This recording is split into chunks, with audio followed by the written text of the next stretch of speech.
Good day, it is EThekwini Matters. My name is Msawake Maisela. I'm your host. This is a forum where we discuss quite a number of service delivery issues. That's why today we have decided to invite in the studio the head of Parks, Recreation and Culture. He's in the studio with us. Welcome to EThekwini Matters. Ngiyabonga Baba Maisela. Are you well? Super. I And cannot I complain. think you must have had your feet on the ground now. This is the belly of the beast. Yeah. Say that again. And I remember, I think this is your third month? It's actually my fourth month. Fourth month? Yeah, going to the fifth. Fifth? Yeah. Time flies. It is indeed. I'm about to approach my 120 day that I You 120 promised. In fact, you need to stage something for that. This is one of the most important units as far as service delivery is concerned. Of course. Just tell us briefly, who is Ukajen? Just tell us briefly about your background, now that you have just ascended to this important position. Simphiwe is a boy from Indwet, but I grew up in Durban. I Right. studied in the University of KwaZulu-Natal, DUT. Right. I went to UCT. I've always been in Durban. And I've got a PhD. Oh yes, in public administration. Oh, that's good. Yeah. I'm a researcher. I love research. Yeah. It is in public administration Right. and leadership. Yeah. I'm a person who believes in astute leadership, quality leadership. So, and I really enjoy the space that I'm in right now. I believe it requires a lot of innovation. It requires a lot of research. And I know that your department comprises several departments. Yeah. Do you want to take us through those? What is that they're doing? Okay, we've got 3 departments under PRC. There's PLC, Parks, Leisure, and Cemeteries. So basically, they've got cemeteries in all the leisure space, your botanic gardens, Right. your beaches, your swimming pools, and your parks. And they are the ones that are tasked to cut the grass, the famous grass. Yeah. But as you know, people think PRC is about cutting grass. It's not. It's not about that. Therefore, we've got sports and recreation. Of course, we are looking at the recreation space and the development space when it comes to all the sporting codes. Yeah. To develop sport. To develop sports. But I am really looking at that department as I believe I need to, throw a bit of a strategy and a vision. You're also responsible for beaches. That's part of PLC. Yeah, all 100 kilometers. It's 100 kilometers of coastline. They say. Yeah. So that is our tourist draw card. Yes, yeah. So it's as much as nowadays we are facing issues in terms But of we're getting equality. there. No, we're getting there because yesterday I've got results that some of our beaches in the north and southern are beginning to clear up. So I saw that. Quite exciting. Yeah. Quite exciting. I'm very excited We're about getting that there, because we are approaching the festive season. Then we've got libraries, heritage and culture. Yeah. Yeah. So we deal with things that. You've got your museums, you've got your libraries, you've got your stuff that deals with heritage. As you know, we've got some statues coming on the way, Mandela, or Tambo statues. That's part of our heritage and our We're writing history. our own history. We have to. We have to. I think we've done a lot as the city, and I think it's about time that we rewrite that history as a way to showcase our area, our region, Durban, and so those are 3 departments under PRC, but. When I came, the first thing that I said, some of the PLC in particular was just too big. You needed to restructure it, divide it, so that it could be more focused and we become more efficient in what we're doing. But also, look, I've got a staff complement of close to 4,000 people. 4,000? Yeah. In total? In total. But I was told that we're supposed to have 8,000. But let's just talk about the 4,000. Yeah. I think PRC is big. You need to ensure that those 4,000 people can see you as a leader, and you need to understand. People are going through some emotional crisis in the department. I found that, and some of them very disgruntled, demotivated. So it has been a very interesting 6 months, going to 6 months, so to say, trying to motivate people. This morning I had a meeting with only the horticulturists. in the municipality. I invited only them. Then I said, I don't want your managers to come. I want all the hots, we call them the hots, to come and talk to me. Tell me, how can we make Durban beautiful again?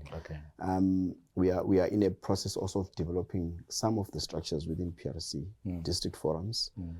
We've just finished the terms of reference because we want to do that. By the way, with sports and recreation, we've got a framework which we've never had before. We've got arts and culture. We've also developed a framework because we want this department to work within a particular focus around it.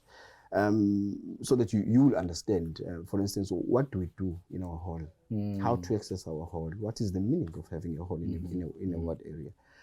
That is why I said to you, some of the things will have to be, be redone. Remove swimming pools to be under sports and halls, because that's where the sporting Talking pools about are. the issue of swimming pools, we're heading towards the festive season. Temperatures are skyrocketing now, and obviously all our pools should be working. Where are we with regard to that? Are our pools functional? Are we having any challenges? What is that you say to the public with regard to the issues of pools? We've got 52 pools. Right. Out of that 52, we've got 30 pools that are working around the city. 30. Right. And then we've got 13 that was affected during the floods. Right. But also during COVID, I think the mistake that was made by some of our colleagues is to drain the pools. They drained the pools, there was no water, and then obviously the pools were affected. We are currently on a process to focus on RNF pool. Right. Yeah. It's called. That is the one at the beach, right? Yeah. Okay. We want to get that pool up and running by December. Right. Also, and deal with the Kings Park pool. But the main focus also talking about this in the cities to fix all the swimming pools on the coast. And then also, of course, we are not stopping. They want to fix the swimming pools. That top the list of your priorities. Well, the list. Well, all the swimming pools. Let me just put it that way. Because you must have a functional swimming pool at Umlazi, at Ntozo, at Clermont. Everywhere you have to. So not RNF is only a priority. All the pools are a priority. So that's what we are doing. The city manager came to us like a ton of bricks 2 days ago regarding the swimming pools. Right. So we really received a tongue lashing, which we deserve, by the way, which we deserve. That is good news. Yes, he stood up there and he gave us. So now that's why this is a priority, that you need to get all these pools functional. Yes, of course. Everywhere in EThekwini. Everywhere in Durban, we want to get them functional, but also we would want to also build new swimming pools in other areas. Right. Because look, it's not only about the hot weather. It's also about the development of swimming as a sport. Swimming skills. It's more also, especially within the black community. Yes, and also want to allow our kids to, enjoy, swimming in those pools when it's hot. But also importantly is the issue of tourism. Yeah. We've been very unfortunate as a city that we, after COVID-19, there were disasters that affected our swimming pool. I mean, look, the disaster that happened, it also affected the infrastructure. Then we found, sewer, spilling into the sea, and then all of that. So, which means then, if we did not have our beaches during the festive season, we had to have functional swimming pools. So our beaches are now getting cleaner, and let's enjoy the festive season. I am personally inviting them to come. And we're going to pull out all the stops to ensure that we get our blue flag status in many of our beaches. But also we are also tightening the security in our beaches. And we making sure that we clean our beaches. I personally, every Saturday morning, I drive to patrol. And Sunday morning, it's become a culture to me. I go there, look at just to patrol that everything's okay. There's no litter everywhere that is not being attended to. So that I can also alert the team if there are issues. So, look, I'm excited, and I don't think we will face the situation that we faced before, because you see, it's a partnership. Our water department has to do their part. We also had to do our part as PRC to clean and assist them, work with them. But one exciting thing is that I think it must have been last week, you guys were embarking, you were actually, unveiling our grass cutting. Oh yes. Process, because now it's the summer season, the grass will grow. Season, tell us briefly about that one, because people complain grass is not cut and so forth. What is that you would say to the public with regard to cutting our veggies, our parks, and everything? Our grass cutting season is started. Yeah, we are doing 8 cuts, per season in this season. Right.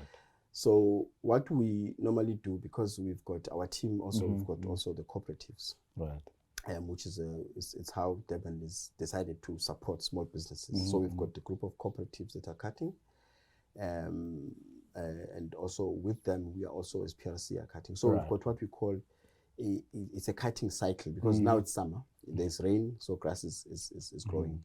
So per season we do 8 cuts. 8 cuts. So these 8 cuts will last up until next year March, as we've started now.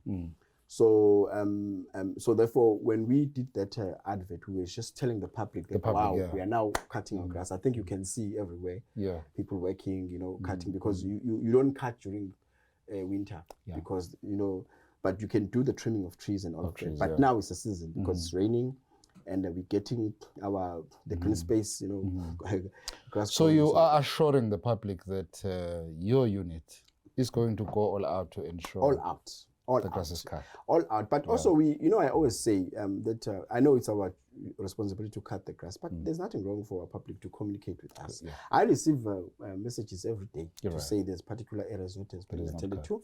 I send my team immediately.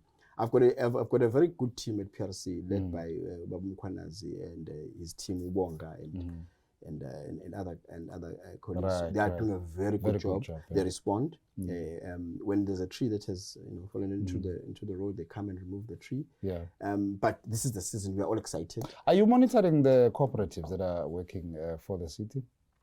Well, we do.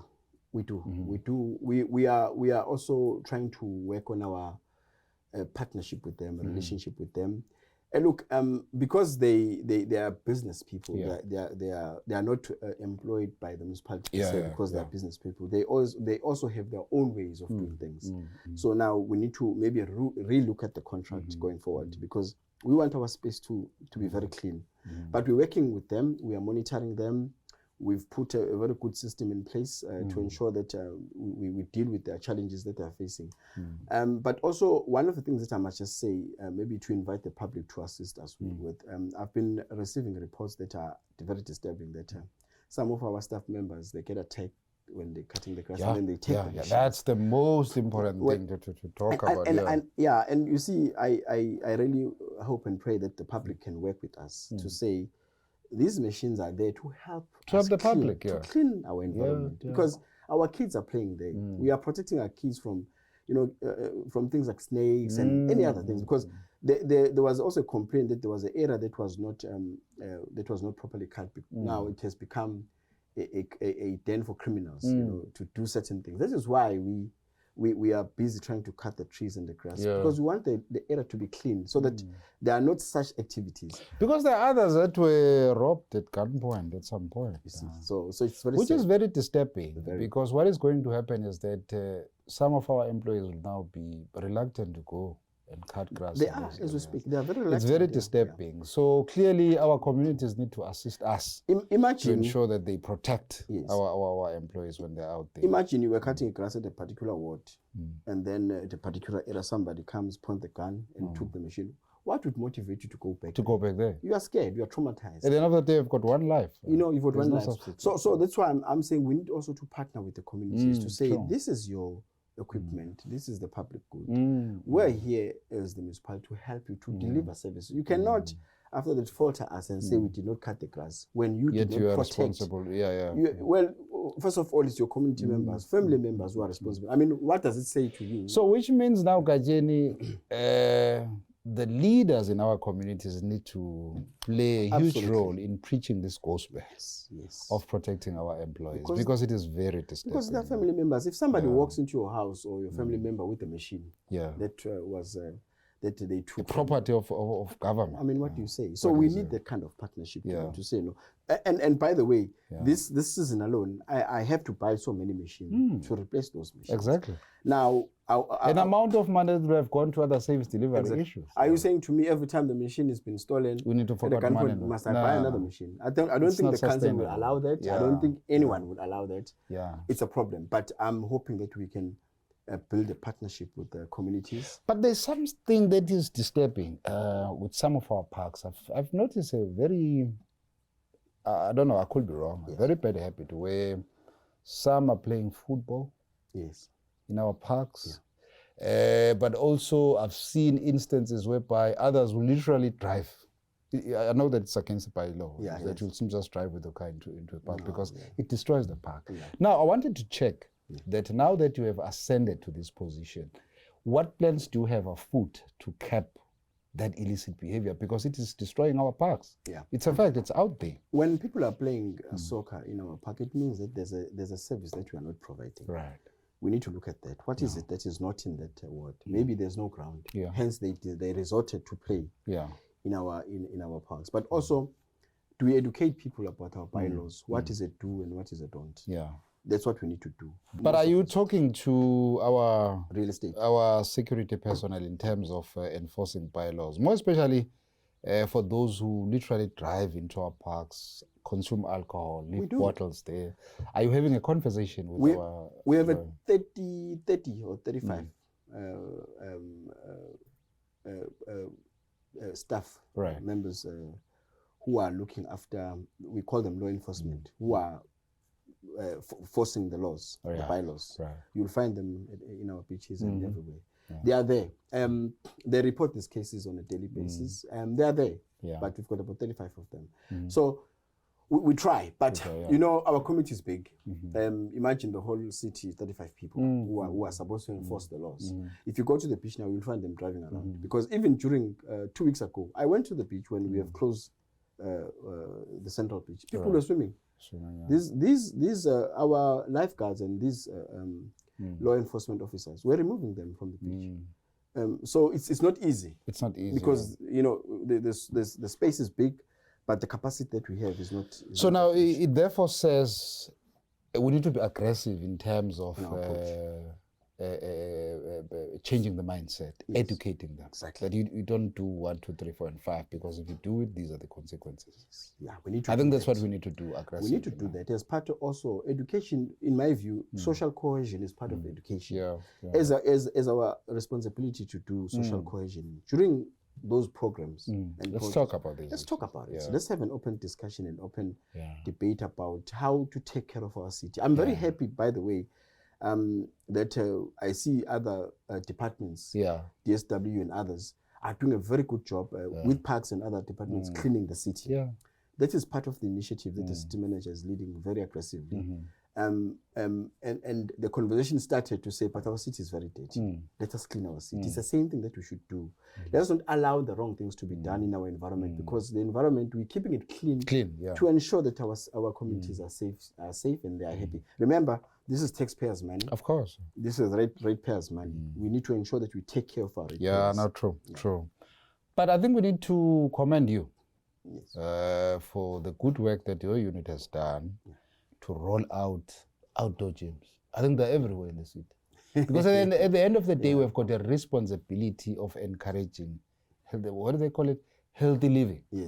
You know, instead of, you know, not all of us will be able to afford to go to your, you know, these companies that are responsible for gyms. Now we've got all these gyms all over the city. And the speed with which we are moving with enrolling them is amazing. Yeah, I mean, we need to give credit where it's due. I think my predecessor has done a good job in encouraging a healthy living, healthy lifestyle, and working with the team, of course, that I found in PRC. They've done a good job, because I also, before I joined this party, I benefited from those outdoor gyms. So, but what we need to do now, as a beneficiary also before and now, we need to ensure that we maintain those outdoor gyms. But also the communities must protect them. Exactly. That's a partnership that we need to form with the communities and say, guys, we are benefiting from this equipment. Protect this equipment. It's nice to see some of those outdoor gyms that were built 10 years ago still in a good condition. Right. One other thing, Kajeni, that I think as we are heading towards closing, that we need to talk about. We know that EThekwini is one of those cities that is experiencing quite a number of challenges with regard to the burial space. Yes. Yeah. I mean, you look at our topography, it's compounding our woes. Yeah. It's horrible. Yeah. But I heard that we have procured land up north. Yes. For burial purposes. Yes.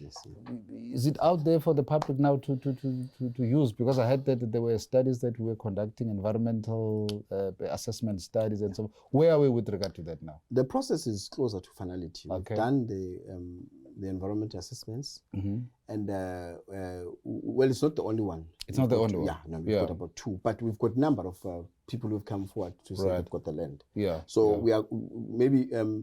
Speaking broadly about it, we've got a couple of land that we are assessing. My team from our capital project is assessing a couple of land, but we've confirmed the one in the north that you're talking about, in the Lamesi area, and we will be beginning probably maybe next year to use it. But we've got a couple of land that has been being assessed from even just outside of the city. And also in the south. So I said to my team, we had a meeting last week, I said I'm hoping that by June next year we would have confirmed maybe 5 burial space. It's just that people must also understand, the community, that there are lands that were supposed to be confirmed, but the soil and the way it is did not allow. Because you can't bury anyway. No, you can't. We are actually in a situation where during the floods, other bodies were. And so. But that is good news. We don't want that. But I'm very excited to say we will be having, by January to February, we'll be having. We have increased the burial space with the land that we are about to finalize purchasing, and we've also got about 2 or 3 that doing the land assessment. It's at the finality. We are about to. But in closing now, I know that there are statutes of Madiba and OR that are coming down, but also I'm aware that they will soon be opening the museum at Ketomena that is named after the Queen Mother of the late Isilo. Tell us briefly about that. Okay, the statues are on the way. As you know, there's a war between Russia and Ukraine. So the shipping was disturbed. We are expecting the statues to arrive in Durban in the next 3 to 4 weeks. 2 4 weeks, right. And then we are hoping and praying that on the 17th of November, somewhere around there, will be. Right. Where are we erecting them? Just right here outside City Hall. In front of the City Hall? Yes. Oh, okay. That's so good. we'll be planning there to put the soil and everything level so that we can put the stairs there. Just a quick one with the Katomena. Katomena, we had minor issues that we need to address in the structure. Right. We are also anticipating to start opening partial part of Katomena in December. So the project is also ongoing. We're just facing minor structural issues. And you're in consultation with the Royal House? Well, once we're done, once we are happy that we can do a partial opening, we'll then consult. But obviously, in the meantime, obviously that will be led by the Office of the Mayor and our chairperson, and then we'll take it from there. But by December, we should be ready. But I hope that we'll have the entire area open by say March 2023.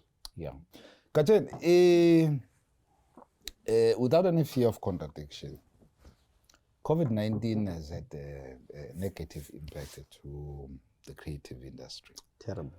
Yeah, quite a number of people lost their homes, they lost their property and so forth. And our city, to a larger extent, has come forward on numerous occasions to support the creative industry. I wanted to check now that the COVID-19 regulations have been relaxed. What plans do you have afoot as a unit to ensure that the city continues to support this important sector? Because it creates a lot of jobs for quite a number of people, but also it markets our city Yes, in one way or the other. Yeah. So what do you have in store for them moving forward? Well, look, to recover from COVID-19, we've got our signature programs, right? That will assist, the communities, the artists in the art sector, to get their lives transformed after COVID-19 because they were affected badly. So we've got programs like Articulate Africa, Gospel Icon Discovery, Veg Competition, Sports Development, and other social cohesion programs that we have, which will assist the creative industry to create awareness about also not just only on our services, but on their own talent that they've got. We are working with a number of artists in the creative sector. Actually, we had a meeting with them 2 days ago with the mayor, where we want to revive the creative industry and also assist them because they were affected. Right. So therefore, we need a broader strategy over and above our signature programs, but we need to bring in new programs because I was saying to the mayor, it's also our responsibility to ensure that the youth is involved in this in the creative industry because we've got artists out there who can do their things that could be exhibited. They go to our exhibition center and put it there and showcase their art in our art gallery and all of those things. But you see, we are not coming up with a proper strategy to remove the youth in the streets because they're doing drugs and all of that. So we need to work together with the creative industry. Not only to focus on music, but focus on other talents that they have. It's very important to acknowledge the talents that the creative industry has, but then work with them. So we are forming a very good partnership with them. We'll be meeting some of them on a monthly basis. Right. But we've got these programs coming, and we are very excited. With Gospel ID Icon, last week, one of the lady that won in 2020, she launched a CD. Wow. At one of our areas there that we use for artists at Bria. It was very exciting. That night was, it's a beautiful gospel city. That's what we want to do. So we want to do that. Articulate Africa is coming again, and we want to encourage literature and reading. Our veg competition is ongoing. It's ongoing, so we're excited about it. With sports also, that's why we're doing the development of sports in all at what base. So we want to focus, but our creative industry was affected by COVID-19. To bring that industry back where it's supposed to be, it's going to take some time. But we are working with artists. So we're appealing to all artists to bear with us as we are doing everything in our power to ensure that we return the situation to normal. We will return the situation to normal, but also they must also understand the financial constraints that municipalities face. We explained to them, and I was very happy. All spheres of government. Yes, I was very happy. The mayor, in his opening remarks 2 days ago, in City Hall, he explained to them that we are facing the financial situation, but we are with you, and we will assist you in the creative industry, and we are going to work with you. We want to form partnership with you.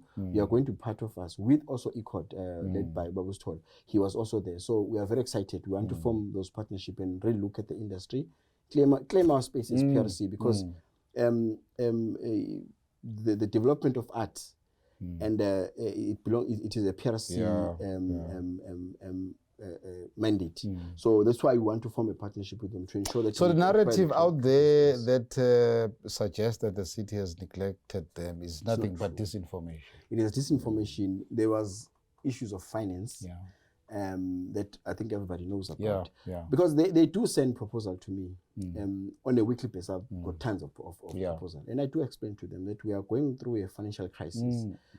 That's why I could not fix swimming pools the way I would want to at the speed that I would want to. Because of this constraint. Because of the constraint. So we need to also go back and relook at our finances and see how much we can get to then begin to support the creative industry, and we are going to do so. Gajen, thank you so much, man. Thank you, Bob, for taking some time to speak to us, but it's not for the last time. We're still going to talk. There are quite a lot of things that are happening. Yes. So we're going to invite you, hoping that you're still going to make some time to come and speak to us. I think next time we will be able to do that, and maybe even better. We wish you all the best. Good news, maybe next time, not now. Now we're still trying to find ourselves. But we're getting there. We're getting there. We are not rushing. And to turn around certain things is going to take some years, but we'll get there. That was the head of Parks, Creation and Culture, painting a vivid picture for us of the journey that they are traveling to ensure that they assist the city to live up to its constitutional mandate. Thank you so much for watching, and remember to click the subscribe button so that you do not miss the next episode.